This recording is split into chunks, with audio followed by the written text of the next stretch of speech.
खुलुमबाय बेयो बड'लेण्ड इंखं टेलिभिजन दिनै 30 नभेम्बर 2021 मंगलबार खालि सानसेनि बरादखौ नोंथांमोननि खाथियाव लाबोदों आं सदानन्द दैमारिया।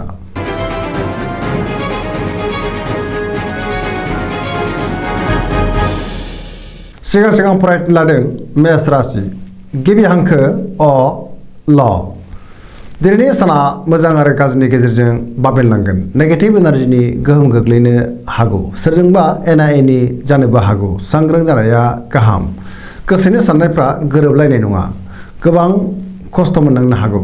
गोसोनि बोलोआ लोरबां जागोन। गुबुनजों थगायजानोबो हागौ। गोसोआव जिंगाया बांगोन। गोसोखौ दिनै जोबोर उसुखुथु मोनगोन। मावनो लानाय खामानिखौ थि समावनो आरो गोरलैयैनो मावफुंनो गोब्राब जागोन। देहाया दिनै मोजाङै थागोन। रांखावरियाव मोजां, नाथाय अब्लाबो खरसायाबो बांगोन। बेफार फालांगियाव जोबोर मोजां मुलाम्फा मोनगोन। समाजाव मान मोनगोन। न'खराव बिसि फिसायनि गेजेराव एना एनि फैनो हागौ। सांग्रां जानाया गाहाम। बहाबा दावबायहैनो एबा बेरायहैनो खाबु मोनगोन। लाइमोनफोरनि गोसोआ दिनै जोबोर रमान्टिक जागोन आरो गोसोनि साननायखौ फोरमायलायनोबो हागोन। फरायसाफ्रा फरायनायाव गोसो दुंखांगोन आरो मोजां फिथाइ मोनगोन।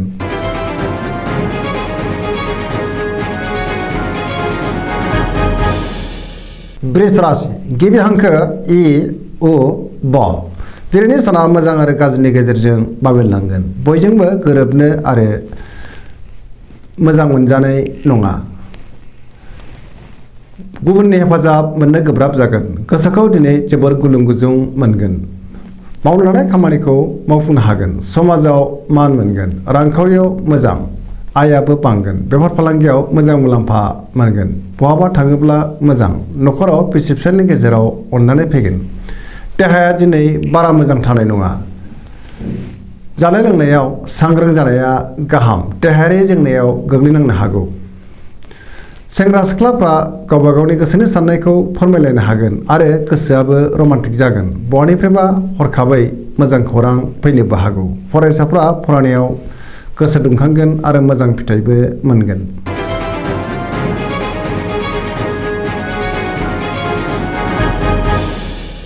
मिथुन राशि गिबि हांखो क स।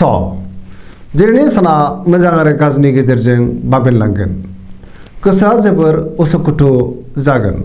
गोसोखौ जोबोर गुलुं गुजुं मोनगोन। गोसोआव जिंगाया बांगोन।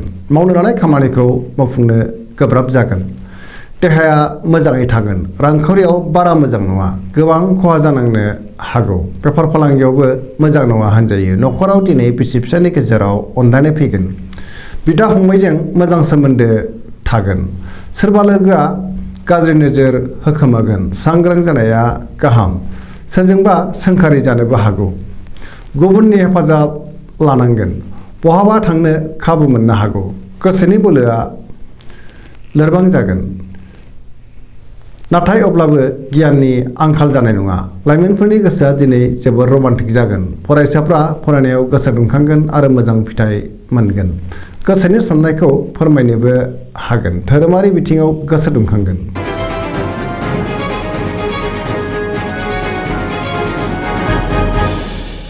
कर्कट राशि गिबि हांखो ड ड ह। दिनैनि साना जोबोर मोजां। बहाबा दावबायहैनो एबा बेरायहैनो खाबु मोनगोन। सोरजोंबा बाख्नाय जानोबो हागौ। गोसोखौ दिनै जोबोर गोजोननाय मोनगोन। मावनो लानाय खामानिखौ थि समावनो आरो गोरलैयैनो मावफुंनो हागोन। रांखावरियाव जोबोर मोजां होनजायो। बेफार फालांगियावबो जोबोर मोजां मुलाम्फा मोनगोन। मोननो गोनां धोनखौ दिनै मोननो हागोन। देहाया मोजाङैनो थागोन। गुबुननि हेफाजाब मोनगोन। गुबुननि गोसोखौ गोरलैयैनो बोनो हागोन। न'खराव दिनै बिसि फिसायनि गेजेराव अननानै फैगोन। बिदा फंबायजों मोजां सोमोन्दो थागोन। गोसोनि साननायफ्रा मोगथाङाव जाफुंगोन। मानिबा जाहोनाव गोबां खुसि जागोन। समाजाव बयजोंबो गोरोबनानै थानो रोंगोन आरो अनसायजागोन। पजिटिभ एनार्जिनि गोहोम गोग्लैगोन। लाइमोनफोरनि गोसोआ दिनै जोबोर रमान्टिक जागोन आरो गावबा गावनि गोसोनि साननायखौ फोरमायलायनोबो हागोन।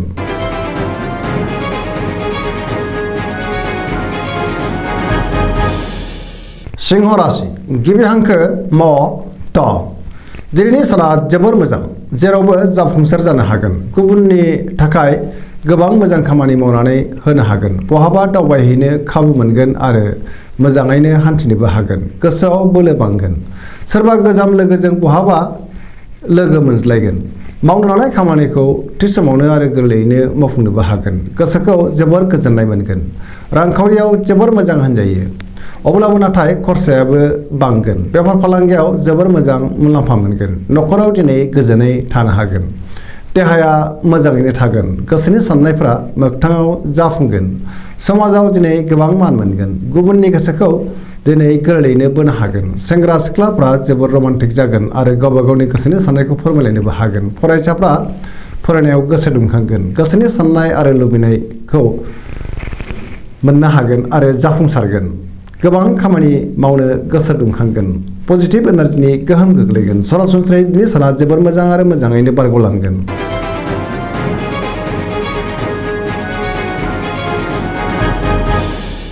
कन्या राशि गिबि हांखो प ट दिनैनि साना जोबोर मोजां बयजोंबो अनजागोन आरो अनसायजागोन गुबुनखौ गावबो अननो रोंगोन गोसोनि साननायखौ फोरमायनो हागोन गोसोआव दिनै जोबोर गोजोननाय फैगोन रांखावरियाव जोबोर मोजां होनजायो गोबां आय बांगोन बेफार फालांगियावबो जोबोर मोजां मुलाम्फा मोनगोन सोरबा गोदान सुबुंजों बहाबा लोगो मोनलायगोन न'खराव दिनै अनलायनाय फैगोन बिदा फंबायनि हेफाजाब मोनगोन बयजोंबो अनसायजागोन आरो अनजागोन गुबुननि हेफाजाब मोनगोन गोसोनि साननायखौ गुबुननो फोरमायनोबो हागोन फरायसाफ्रा फरायनायाव गोसो दुंखांगोन आरो मोजां फिथाइ मोनगोन सेंग्रा सिख्लाफ्रा गोसोखौ दिनै जोबोर रमान्टिक मोनगोन आरो गावबा गावनि गोसोनि साननायखौ फोरमायलायनोबो हागोन समाजाव गोबां मान मोनगोन देहायाबो दिनै मोजाङैनो थागोन गोसोनि बोलोआ बांगोन गोसोनि साननायफ्रा मोगथाङाव जाफुंगोन पजिटिभ एनार्जिनि गोहोम गोग्लैगोन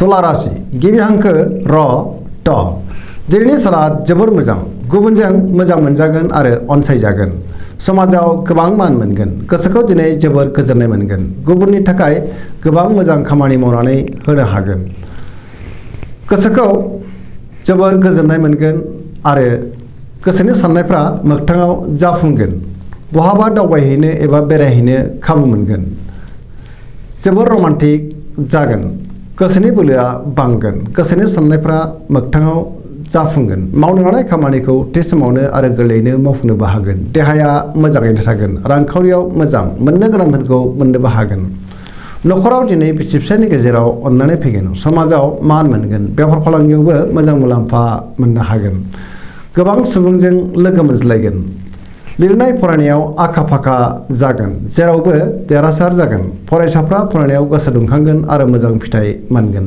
पजिटिभ एनार्जिनि गोहोम गोग्लैगोन सरासनस्रायै दिनै साना जोबोर मोजां आरो मोजाङैनो बारग'लांगोन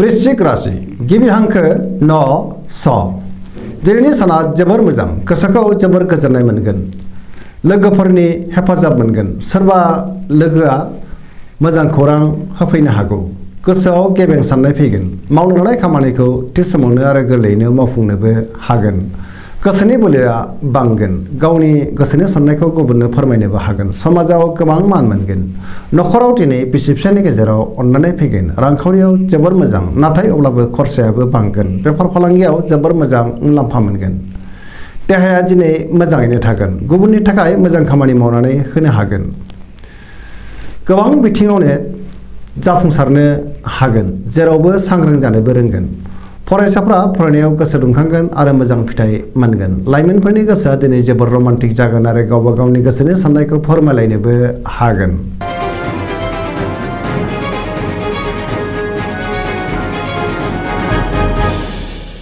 धनु राशि गिबि हांखो ढ फ भ दिनैनि साना जोबोर मोजां गोसोनि साननाय आरो लुबैनायफ्रा मोगथाङाव जाफुंगोन समाजाव गोबां मान मोनगोन लोगो लेवाबो बांगोन गोसोआव गोग्गो साननाय फैगोन पजिटिभ एनार्जिनि गोहोम गोग्लैगोन सोरजोंबा बाख्नायजानो हागौ गोसोनि बोलोआ बांगोन धोरोमारि बिथिङावबो गोसो दुंखांगोन मावनो लानाय खामानिखौ थि समावनो आरो गोरलैयैनो मावफुंनो हागोन रांखावरियाव दिनै जोबोर मोजां नाथाय अब्लाबो खरसायाबो बांगोन बेफार फालांगियाव जोबोर मोजां मुलाम्फा मोनगोन देहाया दिनै मोजाङैनो थागोन न'खराव बिसि फिसायनि गेजेराव अननानै फैगोन बिमा बिफानि अननाय आरो बोर मोनगोन।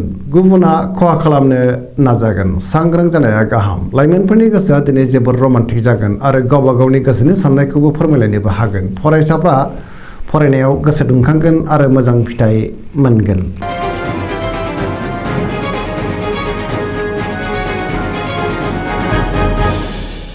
मकर राशि गिबि हांखो ख ज। दिनैनि साना जोबोर मोजां। गोबां मोजां खाबु फैनो हागौ। सोरबा सुथुरा गाज्रि नोजोर होयोब्लाबो जेबो खहा खालामनो हानाय नङा। जिंगासिनांगौनि गोनांथि गैया। बहानिफ्रायबा मोजां खौरां फैगोन। गोसोखौ दिनै जोबोर गोजोननाय मोनगोन। देहाया मोजाङैनो थागोन। गोसोनि साननायफ्रा मोगथाङाव जाफुंगोन। रांखावरियाव दिनै जोबोर मोजां होनजायो। मोननो गोनां धोनखौ मोननो हागोन। आरजिनाय धोनखौ दोनथ'नोबो हागोन। आयाबो बांगोन। बेफार फालांगियाव जोबोर मोजां मुलाम्फा मोनगोन। गुबुननि गोसोखौ दिनै गोरलैयैनो बोनो हागोन। मावनो लानाय खामानिखौ थि समावनो आरो गोरलैयैनो मावफुंनोबो हागोन। पजिटिभ एनार्जिनि गोहोम गोग्लैगोन। लाइमोनफोरनि गोसोआ दिनै जोबोर रमान्टिक जागोन आरो गोसोनि साननायखौ फोरमायलायनोबो हागोन। धोरोमारि बिथिङावबो गोसो दुंखांगोन। सरासनस्रायै दिनै साना जोबोर मोजां आरो मोजाङैनो बारग'लांगोन।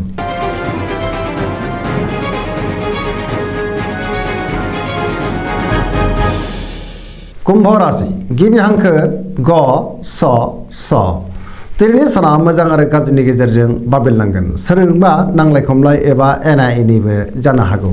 गोसोखौ दिनै हमथानाया गाहाम। गोसोआ दिनै जोबोर आला खालाबो जागोन। मावनो लानाय खामानिखौ थि समावनो मावफुंनो गोब्राब जागोन। गोबां रोखोमनि हेंथा नुजादेरनो हागौ। बहानिफ्राय हरखाबै गाज्रि खौरां फैनोबो हागौ। समाजाव मान मोनगोन। रांखावरियाव बारा मोजां नङा। आयनिख्रुइ खरसायासो बांसिन जागोन। मोननो गोनां धोनखौ दिनै मोननो गोब्राब जागोन। बेफार फालांगियाव गोबां खहा जानांनो हागौ। नेगेटिभ एनार्जिनि गोहोम गोग्लैगोन। मोनफ्रोमबो बिथिङाव सांग्रांथि जानायनि गोनांथि दङ। देहाया दिनै मोजाङै थागोन। न'खराव बिसि फिसायनि गेजेराव एना एनि फैनो हागौ। गोसोनि साननायफ्रा देबोर नांगोन। सेंग्रा सिख्लाफ्रा जोबोर आला खाला जागोन।